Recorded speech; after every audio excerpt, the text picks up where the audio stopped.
எல்லாருக்கும் வணக்கம். மருதாணி பார்த்திங்கனாக்கா நல்லா தளைஞ்சி வந்துருச்சுங்க. இதுக்கு மேலே விட்டோம்னா அது அப்படியே காஞ்சி அப்படியே கொட்டிடும். அதனால் இந்த மாதிரி தளைஞ்சி வரக்குள்ளேயே நம்ம பறித்து ஆஞ்சிட்டு இதை நம்ம யூஸ் பண்ணிக்கலாம்.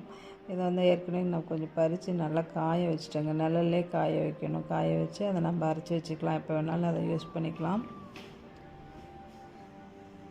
இன்னும் கொஞ்சம் இருந்ததை பறிச்சுட்டு அதை வந்து கொரன்னு அரைக்கணும். தண்ணி ரொம்ப ஊற்றாமல் கொஞ்சம் திக்காக அரைச்சிட்டு அதை நம்ம வடை மாதிரி தட்டி ஒரு பிளேட்டில் சின்ன சின்னதாக தட்டி காய வைக்கணும். அதையும் நிழல்லே காய வச்சுருங்க.